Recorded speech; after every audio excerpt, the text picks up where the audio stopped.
Hey, it's Andrew Huang, and I'm here with Russell Holzman today, drummer extraordinaire. You play like every genre, and currently Russell's in Caroline Polachek's live band, which is awesome. You're blowing up right now for your Instagram. Let's roll a clip.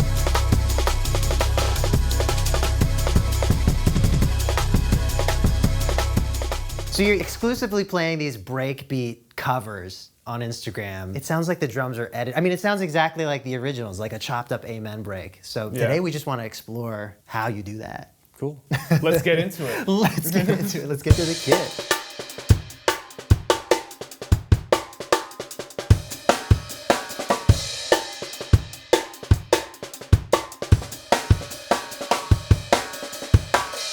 I guess first question is just like, how'd you get into this? I mean, the real answer is it just seems to work on social media. Like, I did some crazy stuff like playing drums on the highway, playing drums in a supermarket.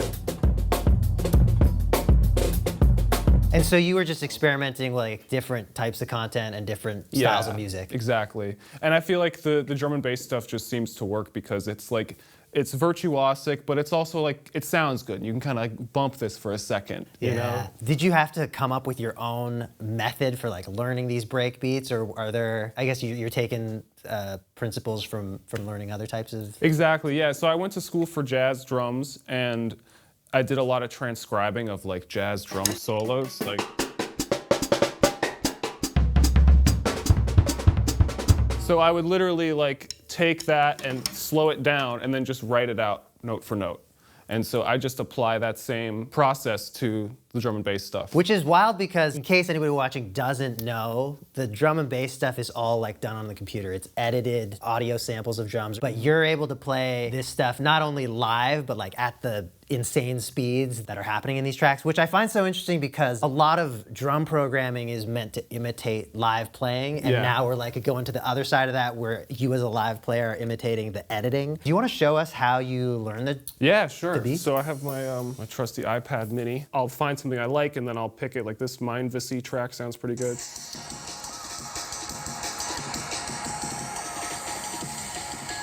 I'll open up a trusty notation app here. This is what I do on the train. This is what I do on the plane. And you got to make it 4 bars per line because what are you crazy? So here, playback speed 75%.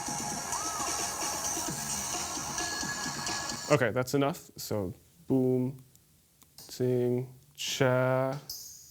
You're pretty much able to memorize one bar. Wait 1 second, at a time. sorry, I want to forget this bar. Do cha, another do cha.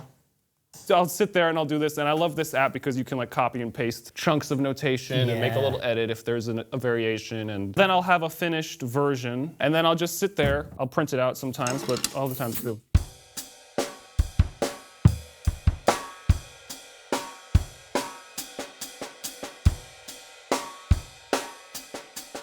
And then, as I know it better, I have to like memorize it because I can't be reading a chart in the video, you know? So I have to do 4 bars, I'll like read it through a few times, and I'll like try to do it from memory.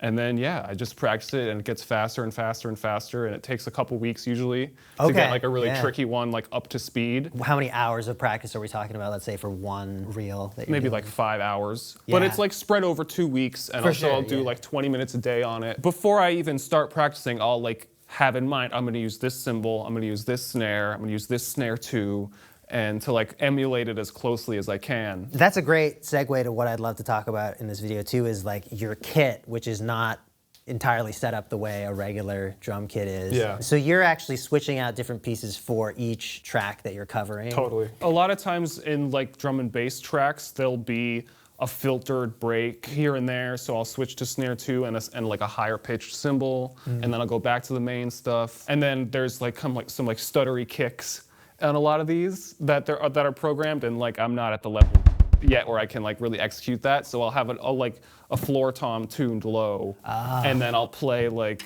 you know, so we kind of get that same effect. Cool. What's this cymbal all about? Oh, what this looks like to me is like someone... Swiss cheese? They had one big cymbal, but they wanted 100 small cymbals. But so you were telling me all the holes just like make it decay faster? Yeah. I mean, I'll throw this in just as like a hot transition.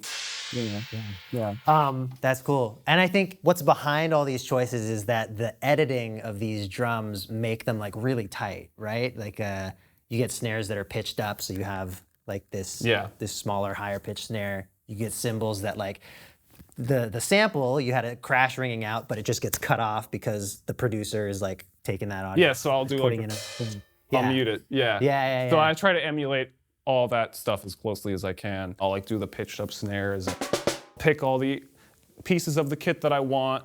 I'll tune them to sound like the original drums on the track. I'll practice it for weeks, get it super tight. Then I'll mix them to get them to sound like the drums on the track. At the end of it, I'll put a master compressor on like the original track and myself. So because I think it just sounds better that way. Yeah. Well, and it's all part of it too. It's like everyone uses compressors and everyone like buses their drums or whatever. So are there any techniques you're using that are pretty specific to this? A lot of it is, it's the rim shot, right? Like having a clear difference between a rim shot and a ghost note. So like for the amen break, for example.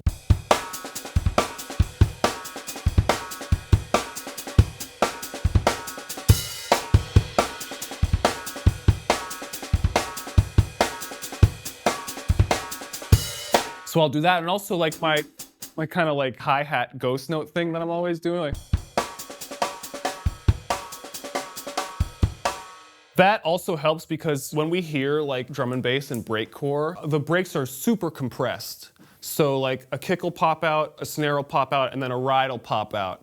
So I kind of like have this to help those rides pop out more. So that adds another level of like kind of making it sound like the tracks that I'm covering. That's cool. I was thinking that sometimes that kind of might fill in when, you know, if you're chopping a breakbeat up, there are cymbals kind of ringing out over other stuff. Like you're not getting individual clean hits. That's a good point. When people chop it up, it's like a chopped up full groove. Are there things you're doing with the processing that are a little different from how you normally EQ and compress drums, like stuff to really get it sounding like that amen break? Yeah, so I'll mix it knowing that people are gonna be listening to it on an iPhone speaker. So I'll pump the kick up more, I'll like side chain the kick to the full track I'm playing along with. And then like, you know, I'll EQ it if it's like a really thick, kind of like lower amen snare, I'll tune the snare to be that, and then I'll mix the snare to be that. Or if it's like really, really super tight, I'll like dampen the high pitched snare a lot and then high pass it so it really sounds like the snare on the track. Yeah. So I'm really trying to just closely emulate the track that I'm covering. It really is like a culmination of all these different things that, you know, not any one is gonna be like, this turned it into it, but you, on every level, you're like paying attention to how it can get closer and closer to that sound. I'm curious, is there anything that is easier than how impressive it looks? Yeah, I mean, I guess it's like just the speed is kind of what seems to be impressive to people. But you know, you don't have to play the hardest thing to be fast. Like I know there's a lot of great drum and bass tracks that are literally just.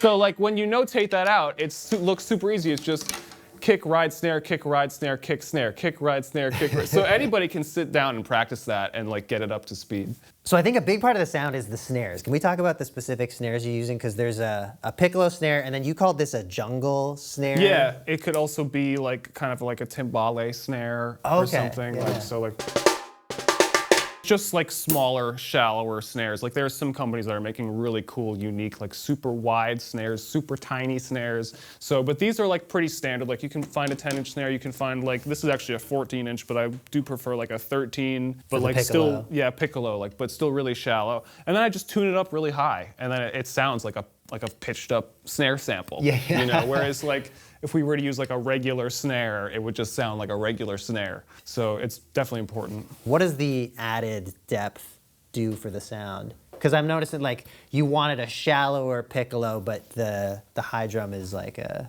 It's deeper. just whatever I can get my hands on. Okay. Honestly, like I know like Chris Dave, like he doesn't use toms, he just uses all snares. and he'll just flip the snares off and boom, it becomes a tom. Yeah. So That's so smart. I know, yeah, it's amazing. What are the smallest snares out there that they make? I just found one that's 6 inches, Okay. 6x4. It's like that, great, Yeah. you throw it in your backpack. Love it. Yeah. All right, well, should we have a jam? No.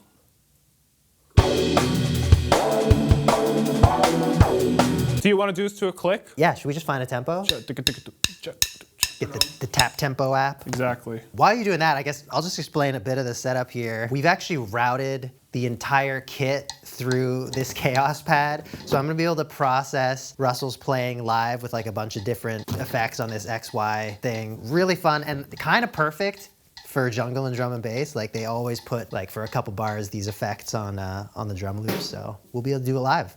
148. 148.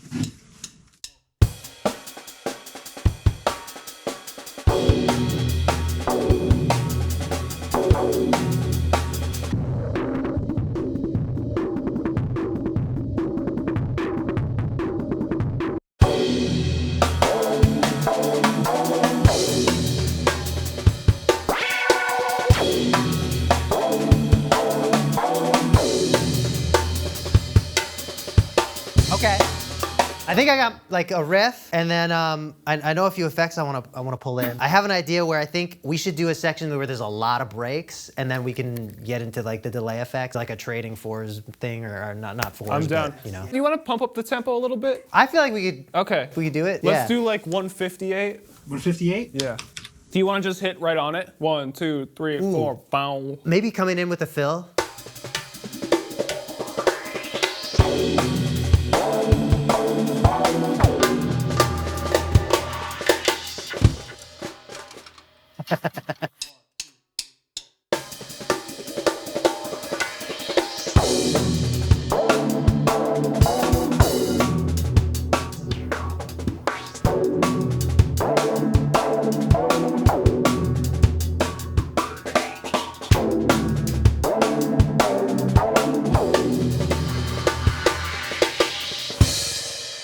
Yeah, and then I don't know, maybe another synth sound, and we can just get another vibe here too. Yeah, did we do something heavy with pauses? Sure. So I'll just play a little bit and then stop, and there'll be delay. Yeah, maybe 1 bar on, 1 bar off. Okay.